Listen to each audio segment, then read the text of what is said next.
Yo, what's up? I'm Nelson Dior from Amsterdam, and we are with Midnight Rebels behind the DJ booth. John Odin, and welcome to Behind the Booth.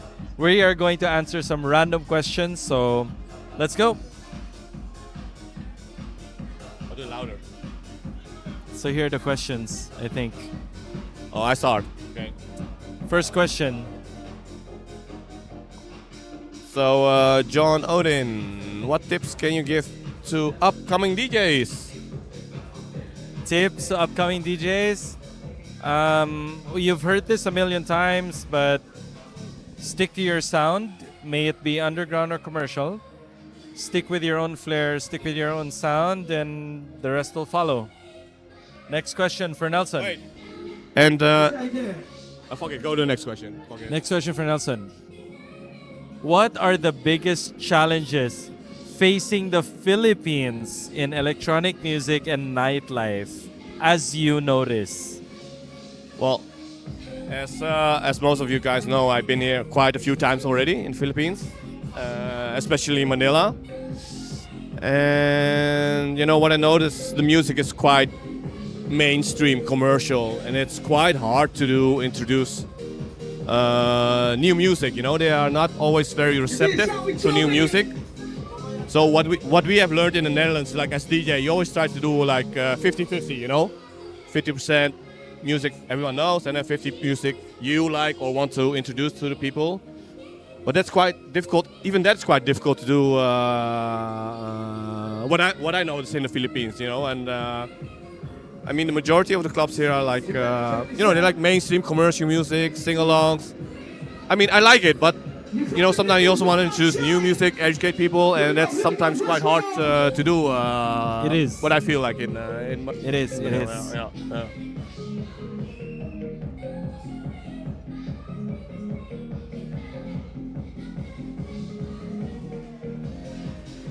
Wait. What are the best parts and the challenging parts on being a touring DJ?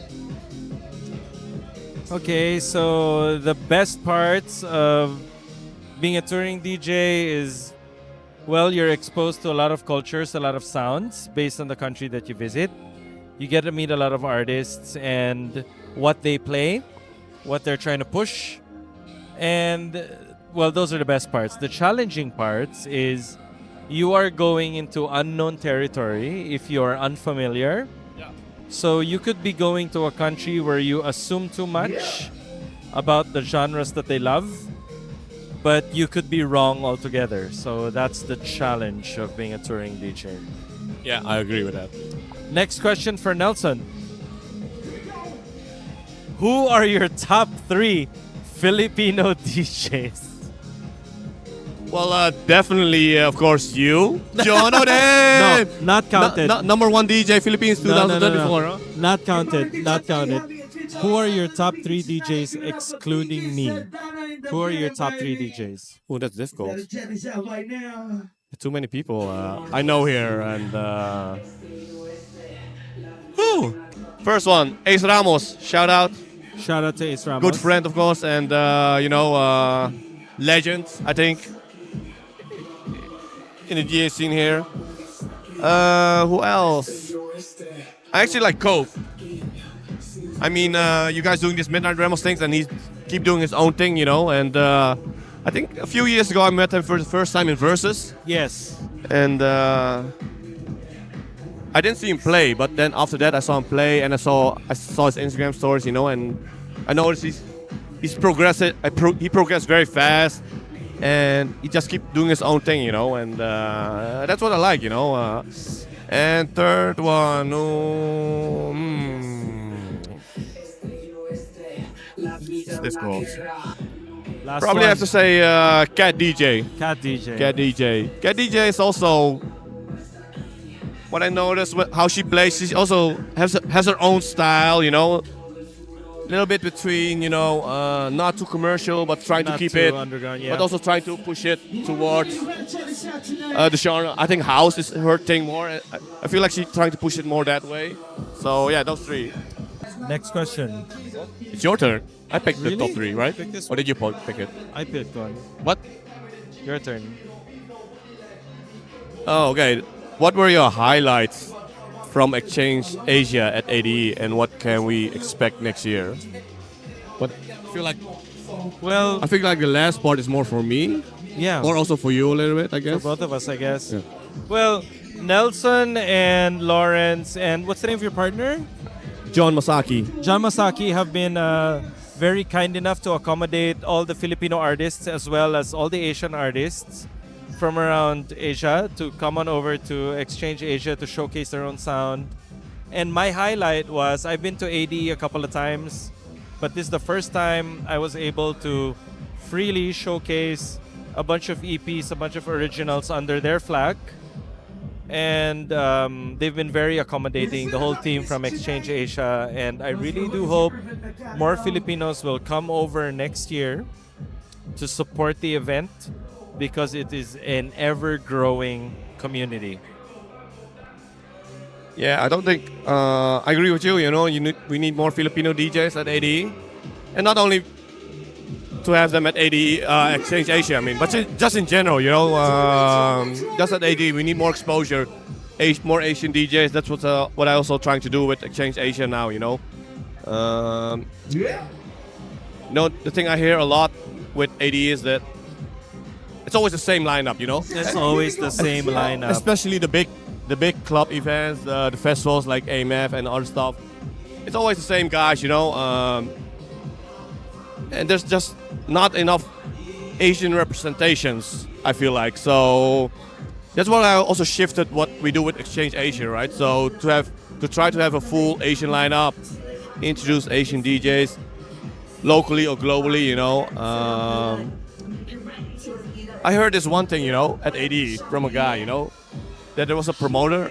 I'm not going to name names, but this promoter was telling another Asian DJ like, we don't need Asian DJs. There are too much Asian DJs. And I was like, huh? What? It almost sounded like a racist or maybe also like a compliment. Like we are getting there, right? We are getting They're there. feeling the pressure, the competition. So yeah, guys, Filipino DJs, Filipino if you have the DJs. chance, come to AD. Come You know, over to represent AD your next country, year. represent Asian DJs. Come. Next question. How many more do we have? Oh, we have two more. What do you guys think that makes the Philippine nightlife special? This one's for you. What do you think makes the Philippine nightlife special? Yeah, so what I really like about the Filipino nightlife is the crowd is always very energetic, you know.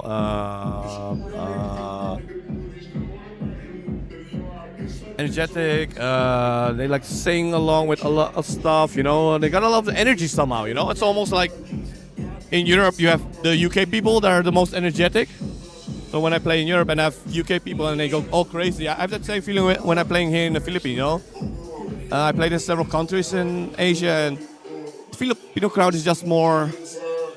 I don't know, they're just different. They're more There's energy. heart. They're There's more heart. geared. They give more energy. They give more love. There's heart, Yeah. More energy. Just keep on going, guys. Last question. Next one.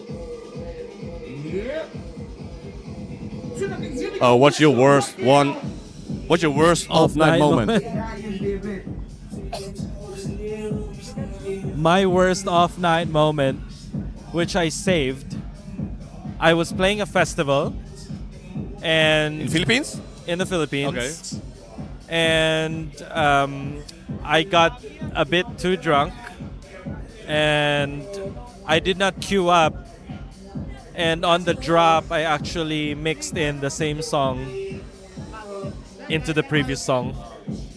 Yeah, that's. So what I did is I looped it out and did a couple of effects, but I did not try to show that I made a mistake. But that was I think that's the best thing you can do. When you make a mistake, do like it's intended. You know. that's intended. I think that's also like what a good DJ does. If you make a mistake, you know, just be flexible. Don't show that you made a mistake. Even if you make a mistake, it doesn't matter. You know, just be flexible or creative, and you know, Play around with it. play But around that with it. was my worst. That was my worst experience, I think. How about you? Well, I didn't had what you had, like playing the same song back to back. It was not really my fault. I was playing last month or 2 months ago in Sweden, and what I really like to do is play back to back with other DJs. So I was playing back to back with the other DJ, and so I was playing. I forgot what song it was. So I was playing the song and it was building up to the drop, and then suddenly everything was quiet. So the DJ I was playing with accidentally turned off the sound system, the CDAs, you know, no. and it went quiet. And what he did was he wanted to unplug his headphone, and he was holding it wrong, and he pressed the power button, and then it went off, and it went all silent, and it took like I think two or 5 minutes to restart the system, man. and so yeah.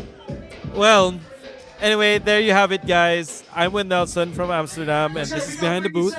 Thank you for sticking around, and peace. And remember, come to ADE next year. Yeah, thanks for having me. And remember, next year, Exchange Asia, 5-year anniversary. So come on over, Filipino DJs, Yes. to Amsterdam. Bye-bye.